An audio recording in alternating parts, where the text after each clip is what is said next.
Hi, it's Larry here of Xbox Live's Major Nelson here with AC Bongos and the crowd here at Gamescom 2012 in Cologne, Germany. What a great week we've had. Yeah, absolutely. It's our last night here in Cologne at Gamescom, but we've got a really good one for you tonight. It's really hot here, right? So if it's hot where you are, get yourself a cold drink, get out of the sun and settle down for another hour of live multiplayer footage. Yeah, we've been here for the past few nights, and don't worry if you missed anything, because tonight we're going to catch you up real quick, aren't we? Yeah. So highlights from the week, but also, as I say, lots more live multiplayer footage. Again, we've got some of these best Call of Duty players in the world tonight. There was competition last night, so they were at each other's throats. This night they're going to be having some fun and hopefully putting together some big highlight reels for you. Well, why don't we get ready for the gameplay, so why don't you walk around and get into your position over there? Yes, indeed. Come with me. So another public day on the show. Obviously, it's Saturday, so it's gone absolutely crazy in here today. In fact, it's so busy that all the games journalists tend to go home today, but there's a word for people like that where I come from, and that word is quitter. We are here to the bitter end, and we're glad that you're here with us as well. Now, I wanted to show you this, right? If you queue up and you come and play Black Ops 2 multiplayer here at Gamescom, if you win, this is the t-shirt that you take home. You've earned your stripes and you get to take them with you as well. Now, this is actually mine. I earned this today. I played against Optic and SK and won. They might have been knives only. I couldn't possibly comment on that. That's Big Timer turning around when he hears me talking smack about him. And here we are, my last night in the podcasting booth with Hastro. How are you, mate? Doing really well today. Good. So it's the last night of our streaming. What are you hoping for tonight to close things out in style? You know, if we have games that were as good as we had yesterday, then it's going to be another great show. Cool. And we had competition night last night. The European teams, Prophecy and SK, probably didn't come up as big as we hoped. So are you expecting more from them tonight? Well, they had a great play in that CTF on Cargo, so I think they're going to do really well again. But the North Americans just kind of rolled yesterday, so we'll see if we can get a better performance out of the Europeans today. All right, it's all about trying to get some good highlight reels for you guys tonight. So we'll be kicking off a gameplay really soon. In the meantime, it's back to Major Nelson. Thank you, Graham. As we said earlier, we've been here for the past 3 nights. We've busted out on Wednesday night with all the premiere information about Call of Duty Black Ops 2, all the new multiplayer modes. We talked about codcasting, great new features. So what do you say that we catch you up with a video? Here we go.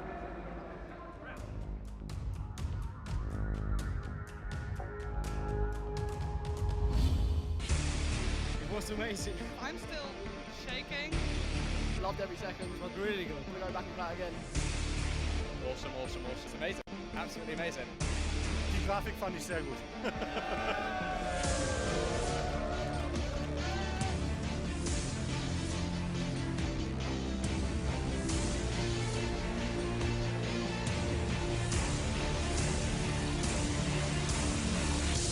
Black Ops 2 is going to take professional gaming and all the public gaming to the next level.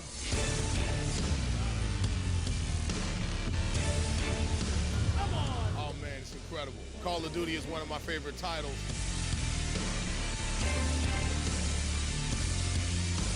Let's do it.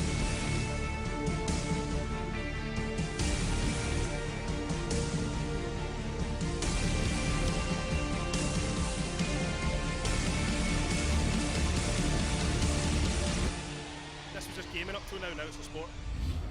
Wow, that's just a little bit about what we've been doing for the past few days. Now, I want to turn our attention to some hardware, specifically the Turtle Beach headphones. You probably noticed them on some of the players and on the show floor.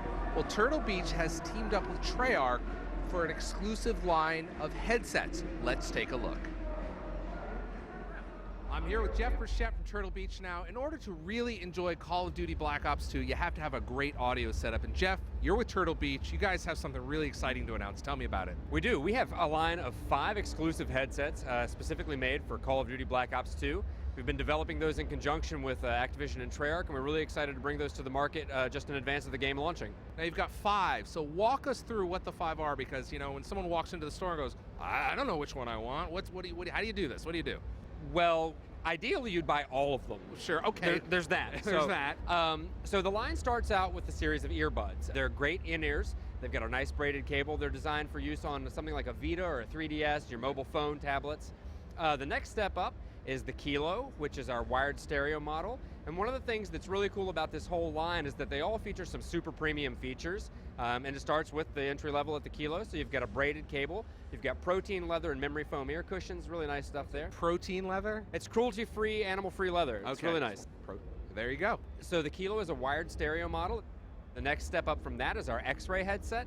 The X-Ray is a wireless surround sound headset that offers wireless chat. It's got a rechargeable battery, really nice there. Moving up from the X-Ray, we have what's called our Sierra model, which is a wired tournament headset. And this is where the features start to get really, really cool. The Sierra is actually programmable, which means you can change the way that the headset processes the audio. And Treyarch has actually been developing the programmable presets for it, so it's kind of the definitive audio experience for the game. And then finally, on top of that, we have the Tango. And the Tango is the wireless version. It's got the presets. It's got surround sound. It's got a dual pairing stereo Bluetooth. You can talk on your phone on this thing. You can pair your MP3 player to it and stream music to it. It's got a rechargeable battery, which you can play while you're charging. So you can go on a 36-hour Black Ops 2 bender and never have to take it off. And never have to take it off because when your mom calls you, your girlfriend, your wife, you can still take the call. Absolutely. So I want to talk a little bit about working with Treyarch, because that's really interesting. So during this development, you're working side by side with Treyarch to make sure that the audio that you're going to experience in this line is optimal. Right. So tell us about that. So we have a team that's in California as well. We have a second office there. Our main office is in New York. So our team in California has been in close contact with the folks at Treyarch. We've been giving them specs for these headsets. They've been letting us know, what they need to produce for audio and letting us, in on some of the details of how their audio engines are working. And then we've been giving them advanced copies of the tool that allows them to actually program the headset. So they've been playing with that and tweaking it and making sure that they can get the audio just right. So that's really interesting, because for the first time that I can recall is the hardware and the game are really almost paired together exclusively. It's pretty cool. I kind of like to think of it almost as a director's cut. Right. Because you put on the headset, you use the presets, and that way you're hearing the game exactly the way that the developers have intended it. So you have 5 different models here, ranging everything from a pair of earbuds all the way up to this Supremo amazing model that has Bluetooth and everything and a kitchen sink. Yes. That's amazing. When are they going to be available? They'll be available a few weeks before the game ships. We don't really have an exact release date at this point, but you could probably look for them sometime around late October. Jeff Burchett from Turtle Beach. Thank you, Jeff. Yeah, thank you. There you go. That's a look at the hardware, but what about the game? The game comes out November 13th. What can we expect from multiplayer? We've certainly seen a lot of it over the past few days, but Dave Vonderhaar, the design director for Call of Duty Black Ops 2, is going to tell us a little more.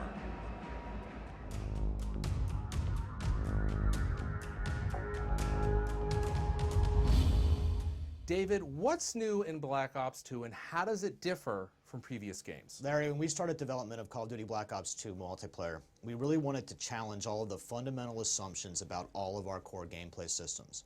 So all of those systems, including Create a Class, the score streak system, even ranking and unlocking, we've had a really critical, deep think about the best way we can put power to customize the game back in the hands of the player. There's so much going on here. Give us kind of a high level of some of the headlines. Yeah, so, the game takes place in 2025. So all of our brand new toys and technologies and gadgets that you're going to find in multiplayer, we built because it gives us this great sandbox for us to develop new gameplay mechanics around that technology. Now, there's a real sports feel to this experience, isn't there? There's some great new features. So the esports initiative. So in the competition and esports initiative, we're doing a lot of things for players. First off, we're going to have a skill-based matchmaking system that we refer to as league play. So that way you and I can play together if we're of equal skill, because the game is fun when competition is at an equal playing field. Competition's fun when we're at the same level. So that's how we do the sport. The second thing that we do is a feature we call codcasting. Codcasting is a special type of spectator mode, and it allows a guy inside the game to serve as a type of color commentator. And he can go through the game, you can see everyone on the map, you can see where they all are, what kind of kill streak they're on, if they're taking objectives in a particular type of view, and you can use this to put on a great spectator experience for other people, therefore making the game fun to watch. Thanks, David. You're going to hear about that and a lot more of the brand new Black Ops 2 multiplayer features later on in the show. Hey everyone, back here with a man whose codcasting is like a canine unit biting at your throat. It's Hastro, how are you, mate? Oh, that's a pretty good analogy right there, I think. So I was working on that for a while. Tell me about some of your highlights from the week. We've been live streaming for 3 nights. What were some of the big moments for you? You know, just how close some of these matches were near the ends of the games. It's just unbelievable how well some of these maps play and with the game modes. But not only that, just seeing the reaction of all the people. We've had thousands and thousands of people come through the booth to play Black Ops 2 multiplayer, and just seeing the fan reaction's been probably the best moments for me. Right. Speaking of the fans, I've been keeping an eye on the Twitter stream, so use that hashtag BlackOps2MP. The Orig Blade Man was on earlier saying he loves the fact that it's score streaks now, not kill streaks. How do you think that changes the game? Yeah, it ultimately rewards objective gameplay, right? And supporting your teammates and trying to win the game as opposed to just trying to pick up kills. I mean, Call of Duty has so many objective-based game modes, even more than just a team deathmatch, right? So it's important to make sure we reward the players who are trying to win the game for their team. Yeah, absolutely. Okay, so last night was competition night. It was pretty intense in here, lots of pressure. Tonight we're a little bit more relaxed. The players are going to have a bit of fun. Talk to us about who we've got here again tonight and who you're looking for some big highlight reels from. Yeah, so strictly today we're pitting the North Americans versus the Europeans once again. Right. So our first map is going to be a team deathmatch on Aftermath. And similar players if you tuned in the last few days, all the same. If you haven't tuned in, we have 2 North American teams in Optic Gaming and Team Envious, and they're going to be playing against Prophecy from the UK and German side. So some local German players, but they're some of the best players in Germany, if not the best. Okay, so we're going to kick off with Team Deathmatch on Aftermath. That map's really shown off well this week, I think. So let's get going. Let's get right back into the gameplay. Cheers.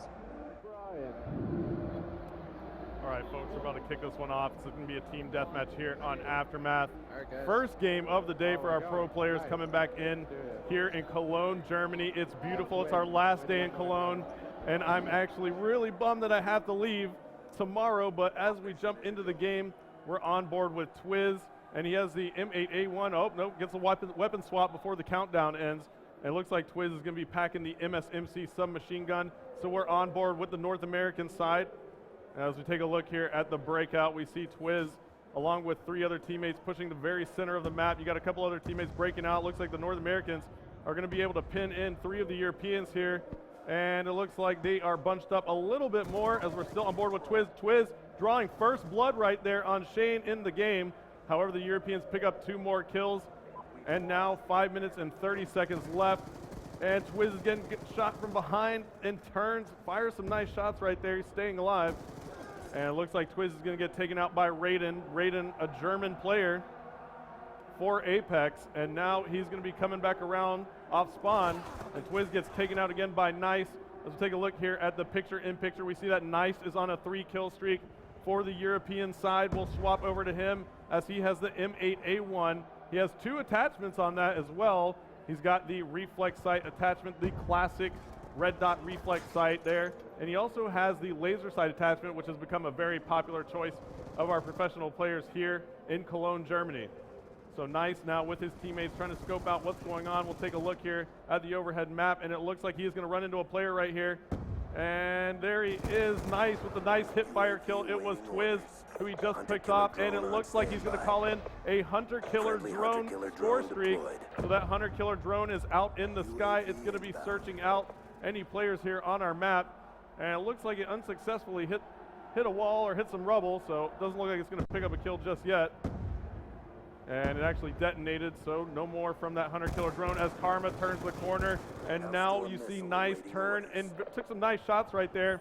And now he's going to be calling in a Hellstorm missile. He's going to burst it now, and it doesn't look like he managed to connect right there, so Nice with that Hellstorm could have actually increased their lead even more, but the Europeans have taken a nice, comfortable lead. They are now up by 7 kills as Nice gets taken out, and it looks like the North Americans are starting to heat up. This is Optic Ray from Canada playing for Optic Gaming here, and he's calling in a care package at the moment, and it looks like he also has a UAV in the hole, so this could be a perfect opportunity for the North Americans to pick it up just a little bit as that drops. Look at this, folks. He is actually going to have the War Machine score streak drop for him. Now that thing is absolutely devastating, and we see the North Americans are picking it back up at the moment, and you see Ray firing one of those War Machine rounds off into a doorway, fires another one, but it was at his teammate. Got a little startled there. He is searching for a enemy team, and he does get a kill there on Shane. And now he's still looking around. You can actually be quite aggressive with this thing, and looks like Ray testing out the iron sights on it. And look at that, very nice shot right there on Shane. So picking up a couple kills here, fires another one, gets the hit marker, and it looks like he is going to go after that kill. And there you have it, and picking up another kill there on Swanee. He has 3 rounds remaining, and that War Machine will stay on board with him as he tries to pick up one at range. He does pick off Raiden right there. So he actually scoped it in. Now he also earned another score streak. He actually picked up a Death Machine score streak in the process. So he's stacking those score streaks up, and here you go, firing some nice shots right there. So Optic Ray on a tear. The North Americans have brought it back to within 2. Why don't we take a listen in and see just how well the North Americans are communicating. Middle right side.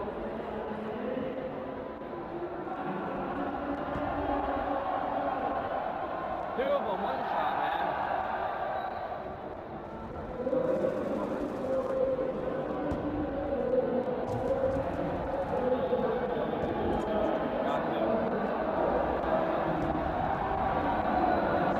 Let's go. Grab on the middle, grab on the middle.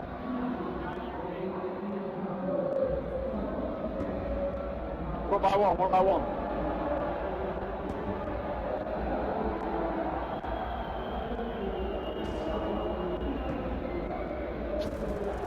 UAV awaiting orders. We heard some great communication there out of the North Americans as they have now managed to take the lead back by 2 kills, and we're on board with Twiz of Team Envious, who now calls in a care package, and let's see if they can take this home. This game is super close at the moment. 1 minute and 10 seconds remaining. It is anybody's game, surely, as we have a tie score now, and it looks like a Death Machine is going to come out for Twiz as well. So the North Americans picking up some very nice helpful score streaks.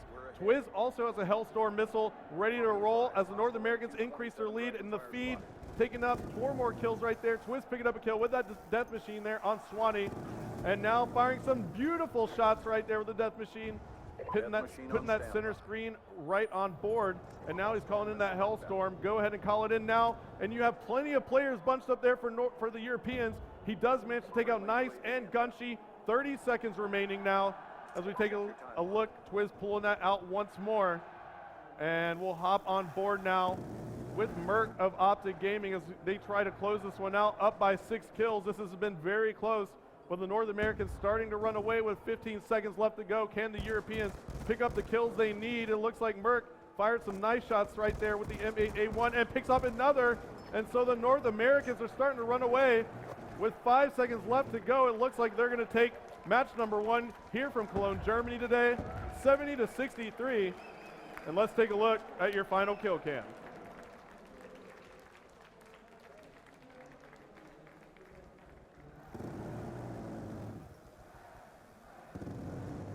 And you see some really nice shots right there by Twiz picking up that double. Fantastic first game. What a way to get started there.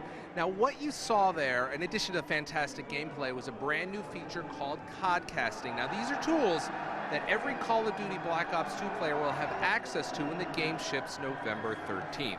So let's catch up with the guys that was specifically, we're going to talk to David Vonderhaar and Hastro. They're going to tell us about some of those features and what you can expect.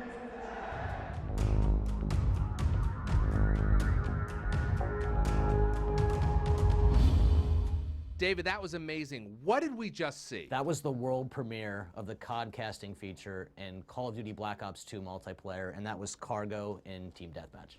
Thanks, David. Hastro, tell us about some of the tools that we just saw. Sure. So you saw a few different elements in the codcasting feature, and it just really allows us to get in and make a better viewing experience for the audience that's tuning into Call of Duty matches online, right? So you saw an element called the score panel, and that's the kind of the key element at the very top center of the screen. The score panel is just a way for us to give information quickly to the audience, the score, what team's in the lead, and how much time is left in the game. And then, of course, we saw the names up there. That's the nameplate. Yeah, the nameplate essentially is our way of giving the player a jersey and a number, right? A name on the back of the jersey. We're in a first-person POV in Call of Duty Black Ops 2, so we want to be able to identify the player and who you're watching, so that's what the nameplate does. Now that's all great, but viewers really want to see the map. Tell us about the map. Yeah, the map overhead is a really important piece of information for the audience. So the audience wants to see where the teams are set up, where they're located on the map, where the engagement's about to occur. And also for the commentators, it's a great tool because the commentator can kind of switch players after a player dies and bring you right back into the action faster. Now this is really exciting. It's almost like watching a TV show, picture in picture. Yeah, now the picture-in-picture mode is just really robust, a lot of features there, but essentially you're able to see what the kill streak is for each certain player. If a player is just on a tear, he's got 10 kills in a row, you'll be able to see that in the right-hand column. Also, we have an objective column, so any player who's playing an objective in real time, you're going to be able to see live when that player is playing an objective, and it's going to identify that that player is in fact on the objective. Are there a lot of options that we can tweak? Well, we actually have elements of the HUD that are removable, and you can actually customize the HUD for the viewer. And you can actually go in and, let's say an esports league or a big tournament wants to put in their own graphics, so you can remove a piece of the HUD and we can actually fully customize that for the viewing experience. So you can completely wipe it, put in the mini map, take it away, different things like that. It's just very, very robust, and essentially that's what makes up codcasting. Now, one of the really neat features is Listen In, where we can actually hear the players, right? Yeah, the Listen In feature in codcasting mode is actually my favorite feature. It really allows us to take the audience and put them into the huddle with the players. So you really get a sense for just how much their communication separates them from other teams in competitive play. The best professional teams in the world have top-notch communication, and it's crucial to them winning a game. So we get to feel what they're feeling, what they're strategizing, and just hear the overall just lingo between the players, and it's just really an exciting tool. It's just such a great deal of information that the audience is going to be empowered with now. In Black Ops 2, the commentators have all the right to make the viewing experience as customized to the viewer and the audience as possible. So, you know, for me personally as a commentator, I want to make the viewing experience as fun as possible for the audience, and I'm able to do that with Codcaster mode, but more importantly, I'm able to make sure that we don't miss those epic moments in the battles that may have gotten lost in the past. You know, these just crucial moments that change the face of the game and what essentially determines outcomes of matches. We're able to make sure that we capture all of that. Thanks, Hastro. David, I want to talk to you about some of these features. What was it like implementing some of these features? Yeah, so there's really a couple of really key pillars to the entirety of the esports and competitive agenda for us.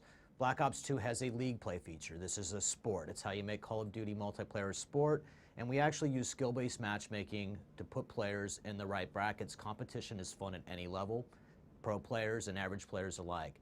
We also have to make it fun to watch, fun to spectate. That's what codcasting does. So that's why that feature is so important, have that production around that sport. And then finally, we need a way to give that sport or broadcast it to the world, and we do that with a feature we call live streaming. You're now putting basically, you know, thousands of dollars of tools into the hands of the community. That's got to be really exciting. You're expecting to see a lot of great stuff out of them. Yeah, right? it's actually really important for us to put as many tools as we can. We really like to make sure that we give the player the ability to customize the experience, whether they're playing the game, whether they're watching the game. In fact, Larry, you can even go back through the theater feature later, pick up those games, and then codcast them later. It's really cool. The team at Treyarch has got to be excited about the work that they've done around this. They've always really enjoyed the community, but this takes it to a different level. We're going to keep going. We're pretty engaged with the community all the time. They're very passionate people. They have a lot to say about the game, and it's really fun to take their ideas, mold them into the context and structure what the game's supposed to be like, and then bring them right back to the players. Thanks, David. Any final words? Sure. You know, I've just been blown away by how dedicated the team at Treyarch has been to making this experience for the players as best as it can be and giving them as much customization that they can have. It's just mind-blowing how dedicated they are to their community and how well they treat their fans and the players that play the game. So I think that's something that, you know, all of the Black Ops 2 players out there when they get the game are going to realize pretty quickly. Thank you, Hastro. Any final words? We're really excited to put this game in players' hands.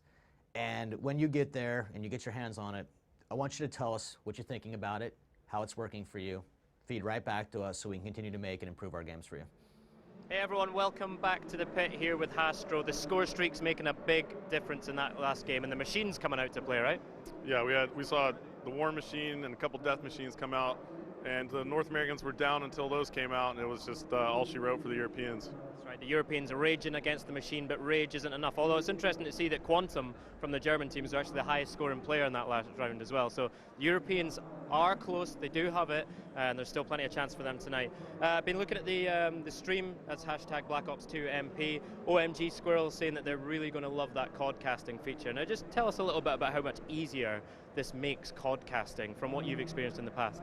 Yeah, I mean, it's if you've tuned into the stream past few days, it's been really, really immersive. We're able to really take you into the game, show you a few different things, and we're making use of all the features here. So it's just a world of difference since past Call of Duty titles, where you just had spectator mode and you relied on that to present the game to people out there watching. So this is really a full service for us, the COD casting. We're able to create that viewing experience for the audience, and if you haven't tuned in the past 3 days, watch a couple games right now and you're going to be seeing COD casting mode in full effect. If you haven't tuned in the last 3 days, you've come in just in time. We're about to go into Search and Destroy. This is on Yamen. It's the first time we've played Search on Yamen, yeah? Yep, absolutely. So first time for Search and Destroy on Yamen, just like you said, AC. And it's smaller, a little bit of a smaller map. Should be really quick to see an engagement between these two teams. So I'll flip the overhead map view on really early in the game as we see the breakout of the players, see who has the objective, the bomb, and it should be really fun to watch. So the North Americans shut out the Europeans on Search last night. Do you think we'll see a change there? Yeah, I think we're going to see a change. I think the Europeans are going to pick it back up. I mean, that team deathmatch was actually really close. So I think the Europeans are going to come out pretty strong here in the Search and Destroy, maybe play a little bit more passive, not so aggressive. So we'll see how it goes. All right, come on, Europe. Let's do it for us. We're going to Search on Yamen. Let's go. So it's like pubs. They don't have it in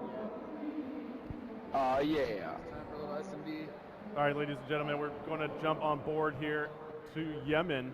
Now, Yamen is a very, very tight map here with those alleys and corridors, and we're on board with Twiz right off the bat of Team Envious. He is on the North American side, and you see that the North Americans are on offense to kick this off. We will be switching rounds every round now. And let's see Twiz here. He has the Type 95 fully auto right now with the laser sight and reflex attachment. And as we see the breakout for Twiz here, it looks like the North Americans are going to play it a little passive, and it looks like the Europeans draw first blood right there as Ray for the North Americans gets taken out. Minute and 35 now on the clock. We're playing 2-minute rounds, first to 4. And again, we're going to be switching spawns every round. Teams will be rotating offense and defense as we see Gunshi in the feed, taking out Merc. And now 5 alive for the Europeans, 3 alive for the North Americans. Twiz starting to make some moves here. A couple more players in the kill feed. And now we take a look at picture-in-picture. We see that Big Timer has the bomb for the North Americans. Him and Twiz are going to be the ones last alive. And you see Twiz picking up a huge kill right there. It was on Raiden. And now they are working together, 2 versus 3. It is Twiz and Big Timer left. And let's see what they can do here to make something happen for their side, being down a man. And that is going to be nice and great position right there. And here's a big gun battle as we see the end of the game there. Nice picking up the kill on Big Timer. And let's take a look at this gun battle in the kill cam. We're going to be able to see as Nice hops off the ledge, picking up some nice hip fire there, but he quickly swaps to his secondary and gets some nice hip fire with that as well. Looks like both players had run out of ammo. So the Europeans are going to take round number 1 here for a 1-0 lead. And now we will swap sides to the Europeans and see just what they can do as Gunshi has pulled the bomb. We take a look here on the overhead map. And it looks like 2 players now down for North America. Gunshi now playing this very slowly. So 4v4 situation as the North Americans pick up a couple as well. Ray and took out Nice of the Europeans there. Now Gunshi gets the plant down. So that's going to be a crucial plant. 4 versus 4, 40 seconds left to go as Gunshi picking up some nice hip fire. Shane taking out Karma. Swanee taking out Ray. It's going to be all up to Big Timer, who picks up another kill. 2 kills right there, 1 with a nade. Can he pick up a 3rd for the 3-piece? No, he cannot. Looks like he is being aggressive, making some moves right here. Can he get this shot? It looks like Swanee was in a great position, but nice job by Big Timer. He almost pulled that off. Would have been unbelievable. And here you see Swanee coming around for the support here. Big Timer was in a great position behind that bomb. in that gun battle he was engaged in, but Swanee making the heads-up move and coming around as the Europeans take a 2-0 lead. And now we're on board with the North Americans, who do have the bomb on offense, and it is in the hands of Ray of Optic Gaming for the North Americans. And now it looks like a nade from Raiden just took out Toby. Ray now taking out Gunsheet, Raiden taking out Ray. So some trading going on. The Europeans have the man advantage 5-4. Minute and 30 seconds now. And it seems like there was a sniper shot coming across the board there. Let's see who it is for the Europeans. Looked like it may have been Raiden. Oh no, it's actually Shane with the ballista iron sights here. We'll stay on board with Shane.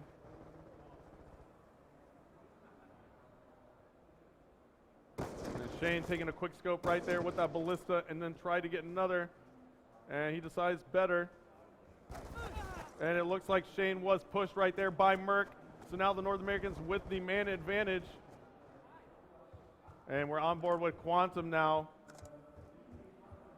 So it's a 2v1 situation. We'll hop on board with Big Timer, who is now again the last man standing for the North Americans.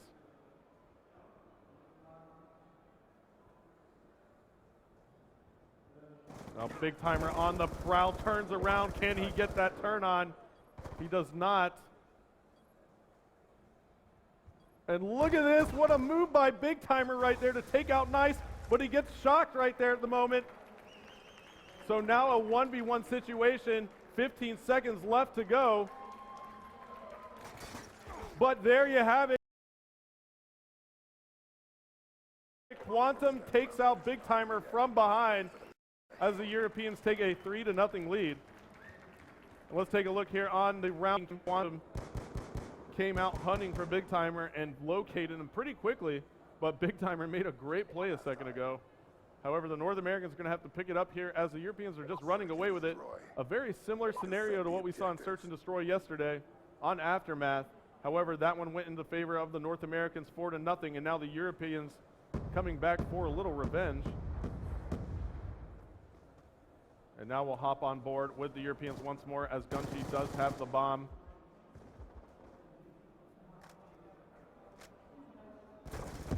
Now looks like Toby pushed in and took out Gunshi. Now we'll hop on board with Shane here. Now Shane deciding to rock that interesting class selection we saw him use the other day. He's got the LSAT. It's an LMG. Oh! Runs right into Karma, who gets a nice knife off on Shane.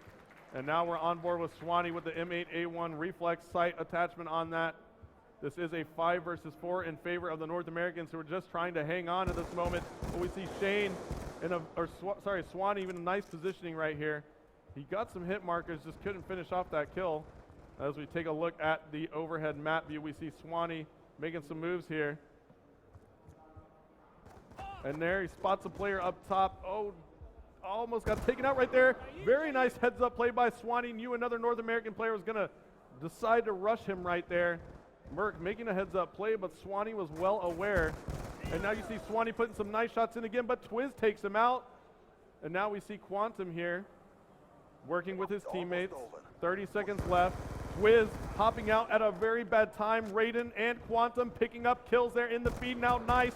One player left alive for the North Americans. It's going to be Toby. And Toby, it's going to be up to him, or else they are going to get 4-0'd here.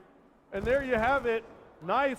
In great position to take out Toby as he was trying to wrap around. So the Europeans get some great revenge there. They got 4-0'd yesterday on Aftermath and Search and Destroy, and they repeat the favor here, or return the favor, excuse me, as they take a 4-0 win here on Yemen. Congratulations to the European team. Now, there's a lot of changes in Call of Duty Black Ops 2, and I wanted to. And David Vonderhaar is going to recap some of those, including the creative class, weapons, and the score streaks.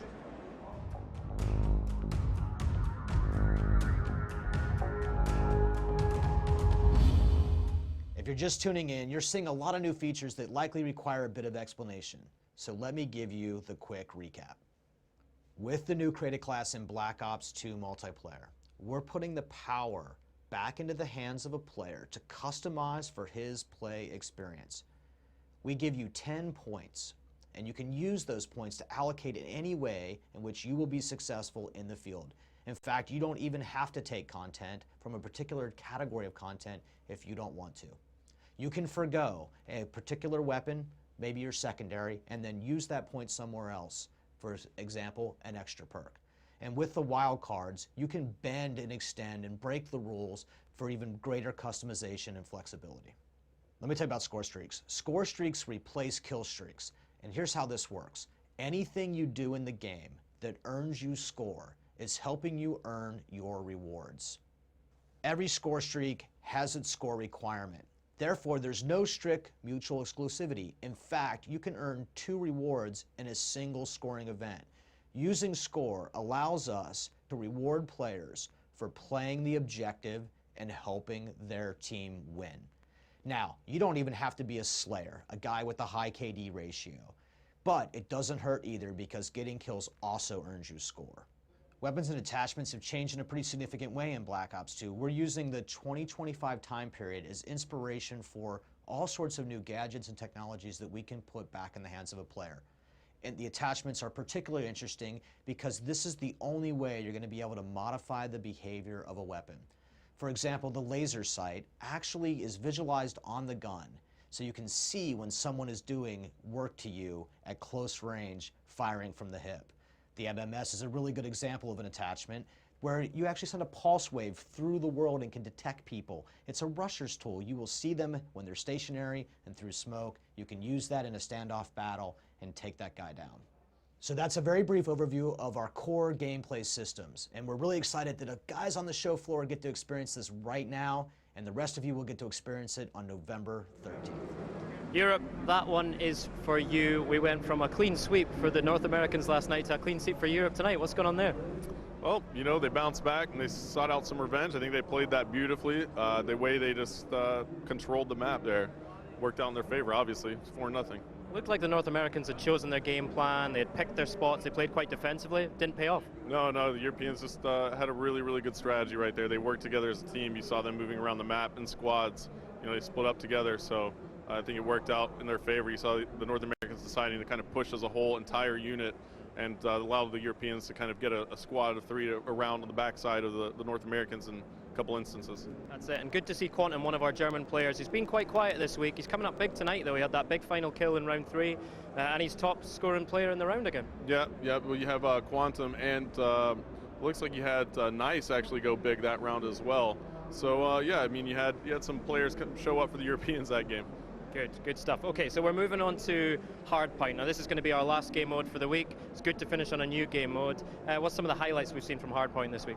Yeah, we're actually going to play 2 rounds of Hardpoint. So Hardpoint's that new game mode that we have here, introduced in Black Ops 2. It's very similar to like a traditional King of the Hill game mode that you might have played in some other games, but we're playing it on cargo. So this is actually, it's really fun to watch. You get these hardpoints. You're going to have to try and control those areas where the hardpoint is located. Every time your team is in the hill or on the hardpoint, you're going to get basically a point for every second. So you can just have one player in and surround, get set up. It's going to make for some nice setups here with the pro players, and we get to look at that. Right, and I love this game mode because it really focuses the action on that hardpoint, so you get lots of good action around that area. Okay, so we're North America against Europe again. Hardpoint on cargo. Let's go. Let's go. Beat that ass.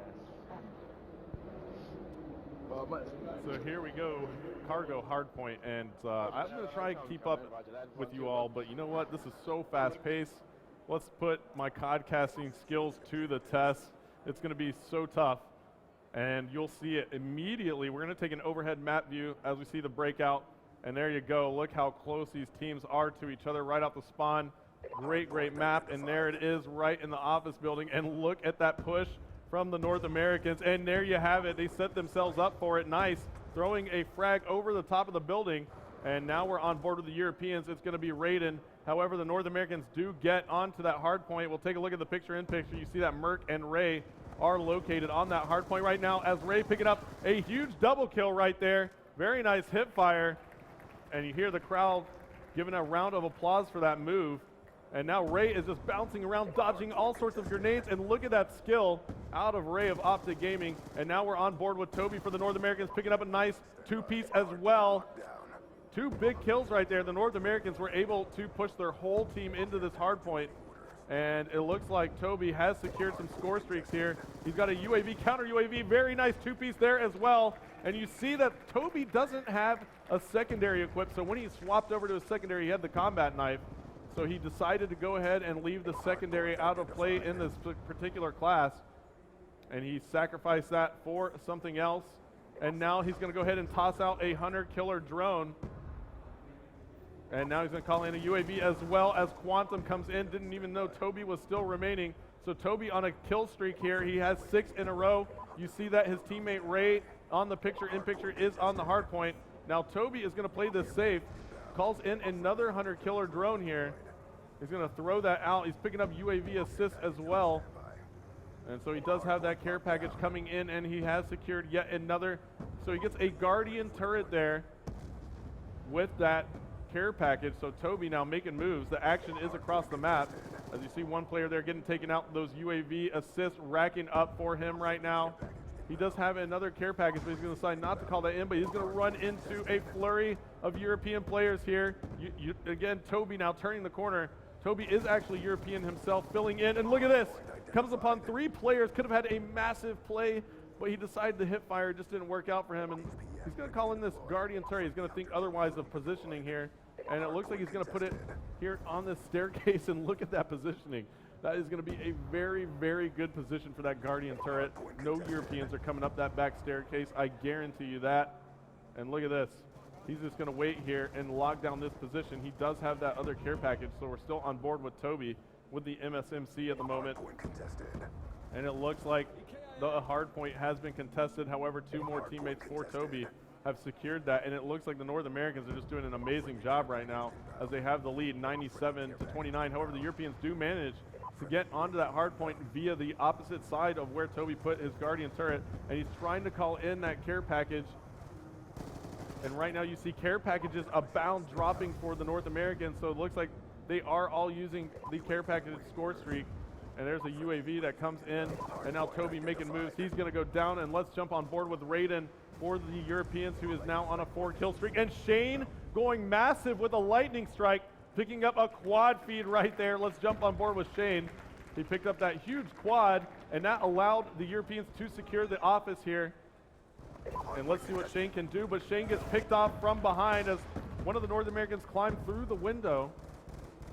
And now we're still on board with Shane. As you see, it's going to be a massive gun battle here in the office. And look at that shot by Shane. Oh my goodness, just decimating the North Americans with a nice 2-piece there. What a shot that was with the hip. And he does have a care package as well.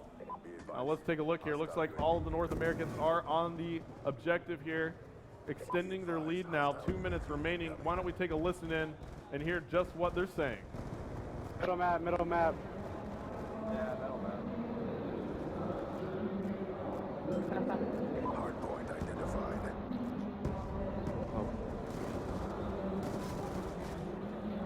So we got top, two up top. He's heckling right below it.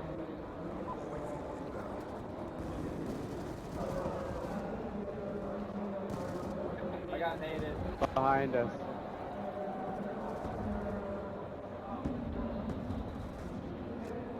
Yo, on the hard point, Stand up top or behind us, or I actually don't know where. Left side. Good kill. All right, so you heard the North Americans. They're actually relatively quiet, in my opinion. They did have some good communication there. We heard Toby early on making a few good call-outs to kick off that communication for the team, as Merck now calling in a care package as well. You're seeing a lot of players using care packages here on Cargo, and it's just really interesting to watch. You get a bunch of these score streak drops coming in, and they do really help your team here on Hardpoint as a hunter-killer drone is out. And look at that. Merck tosses out that hunter-killer drone right before he takes the death, and then immediately just took a face-off. And now you see 30 seconds left to go in this Hardpoint, 149-100, and it looks like the Europeans actually have been mathematically eliminated because there just aren't enough seconds left in the game for them to come back.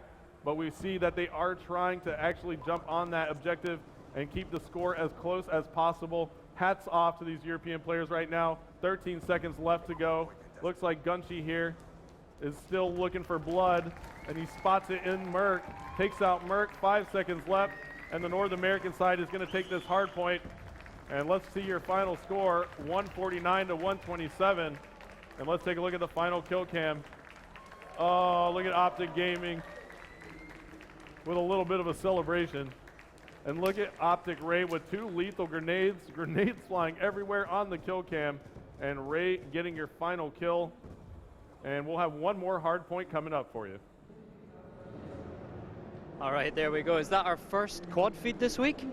That was not the first quad feed, but okay. It was a very big quad feed. There was lots going on there, and great to see some of those score streaks coming out as well. Those care packages really playing a big part in that game. Yeah, it seemed like the North American strategy. Usually, you saw a lot of care packages coming in on the map, and I like that strategy. Lots of care packages around the corners, so they were always able to get to some piece of equipment that's going to help them out. Particularly cool seeing Toby make good defensive use of that microwave turret, right? Yeah, that was actually a really good position. I didn't think he was going to be able to get it down on that staircase, but he managed to find a good spot for it, and it really locked down that area and really allowed the North Americans to get a lot of points on the board, and that's where they really kind of extended their lead. Yeah, that's it. All right, we're going to go straight back into it, squeeze in some more gameplay tonight. Hardpoint on Turbine. Yep, Turbine's a little bit bigger of a map, but it still plays extremely fast. Turbine takes place on a wind farm, so you can actually climb on everything on this map, just about. Every rock, every surface, it's almost climbable, almost all of them. So it's really fun to watch because you can actually surprise a lot of people who are up on ledges if you kind of climb up on them, and you'll see a lot of that here on Turbine. All right, lots of ground to cover on Turbine. Let's get back into it. Cheers. So as the lobby countdown goes to 0, we are now on Turbine. We're playing Hardpoint once again. Some fast and furious action, and I'm just in love with it. Game mode has been working great. And now you see Twiz for the North Americans on your cam. I'm actually going to go ahead and switch to the Europeans and jump on board with Gunshi, who was hot earlier in the week. And I want to actually hear how the Europeans are communicating right off the bat on their breakout here. So we'll go ahead and listen in right off the bat as this first hard point activates.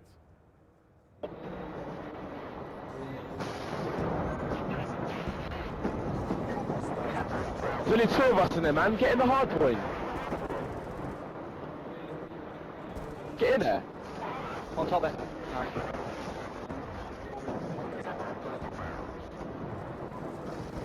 One's on the towers.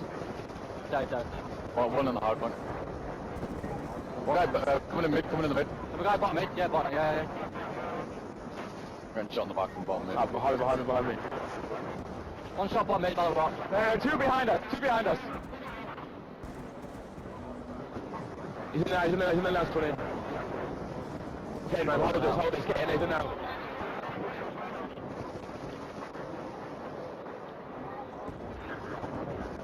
Well, keep getting.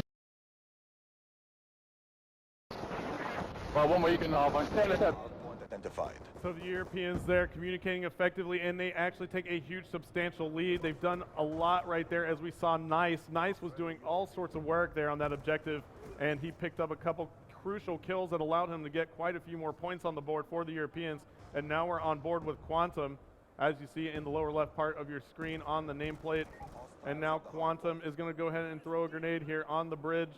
And it looks like this is actually a contested hard point. Now, you can actually be below or on top of the bridge here and still capture the hard point as Quantum does go down. And we see Nice is kind of just hanging tight here. And he is trying to just stay on this hard point for his team. He's in a good position as his nade comes in, and he does pull off some nice shots right there, but doesn't get the kill.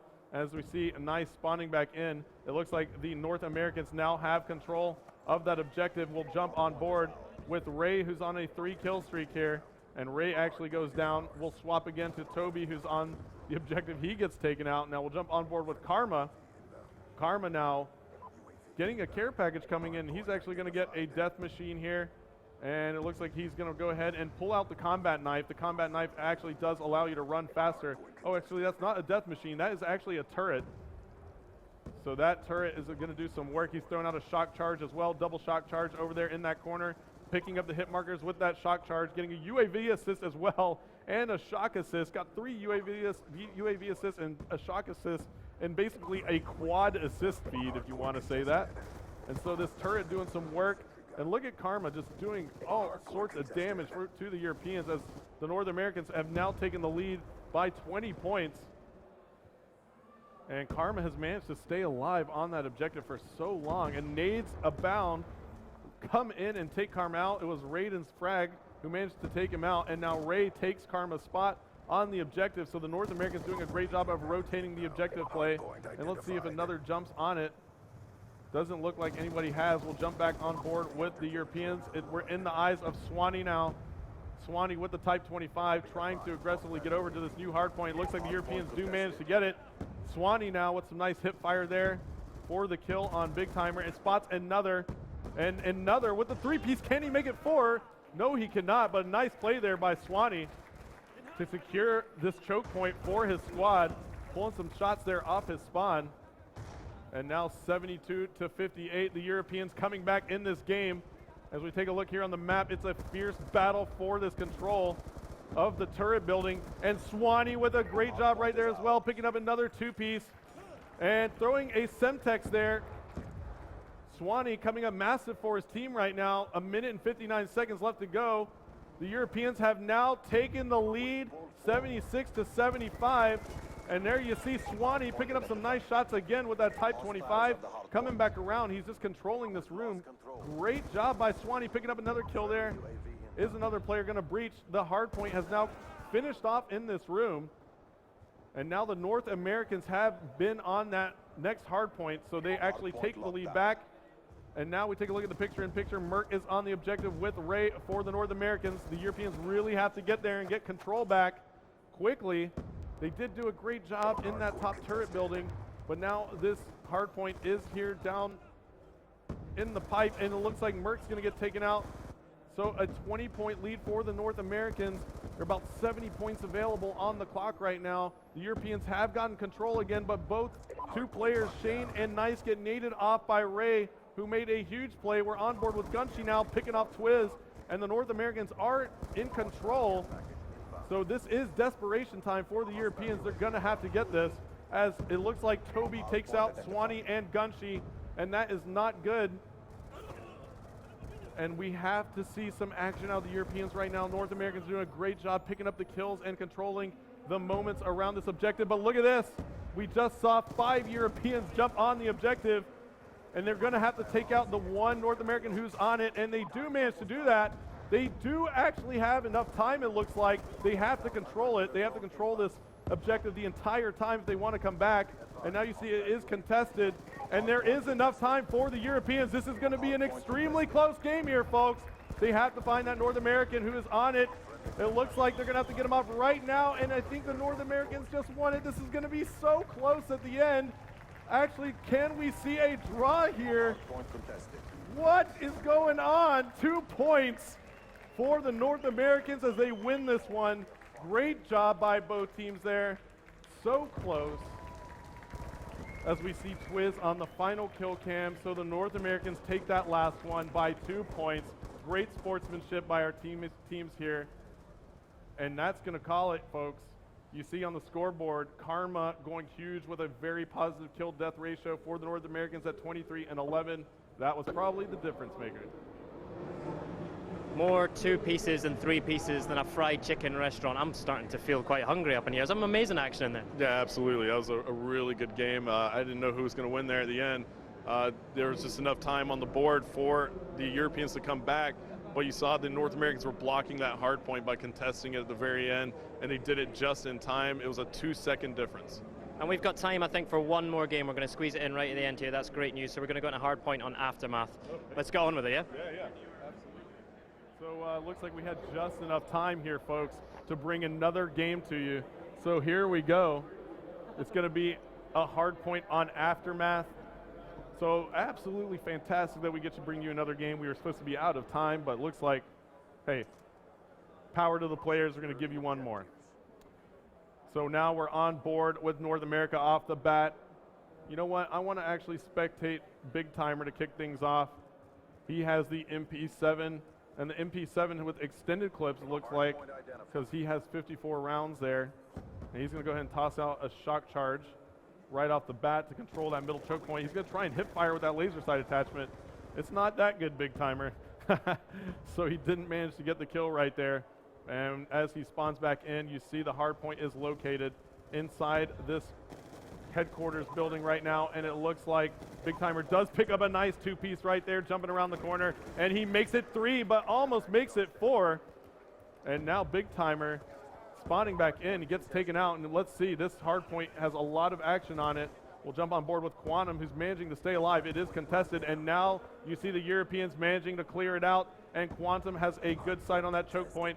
He's got 2 doorways he's got to look after. Nice shot right there, but nice comes up massive with a 3-piece grenade through the doorway, and that's going to hold it down for a few more seconds for the Europeans. And the Europeans now have great control as we take a look at the map. Yes, they do. They have great control here, but the hardpoint has switched. And let's see what team can make it there first, as it's an all-out rush for that hardpoint. But the North Americans get a great spawn there, and this is going to be a convergence here. So the North Americans do have control now, but we see that we have the Europeans closing in quickly, and it looks like the Europeans have managed to gain control of this area once more, as we see Quantum pulling off some nice shots there on Toby. And the Europeans are flooding in from that side. And however, the North Americans do come up and get Quantum. I'm surprised he didn't try and control that top area a little bit more. And now you see the North Americans do have control there on the hardpoint. We're on board with Twiz now, and you see the mini-map is lit up from a UAV. And they're just trying to hang tight here, and look at this. This could be massive from Twiz. And yes, it is, picking up 3 kills there with the Hellstorm.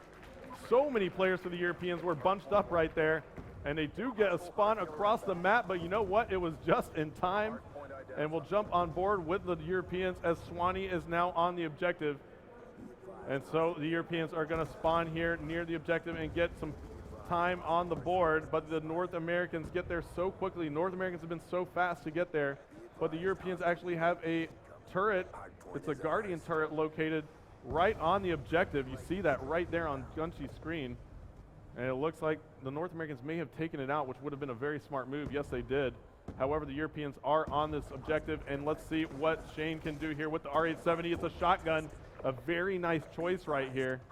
With the R870, he's going to be in very close quarters, but you know what? It cost him right there, so he was laying down in the wide open.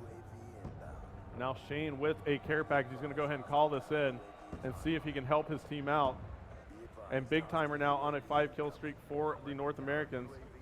He's getting UAV assists on the board, and the Europeans have the lead by 1 with 2 minutes and 50 seconds left to go. You see a bunch of care packages coming in for both our teams, and it looks like a turret. No, that is a war machine that comes out for Big Timer. This could be absolutely devastating. We'll stay on board with him, as this war machine could be massive if he catches some Europeans piled up on the next objective here. And the Europeans are on that. They are scoring points at the moment. It looks like Big Timer is going to decide to go for the cutoff, but he gets taken out.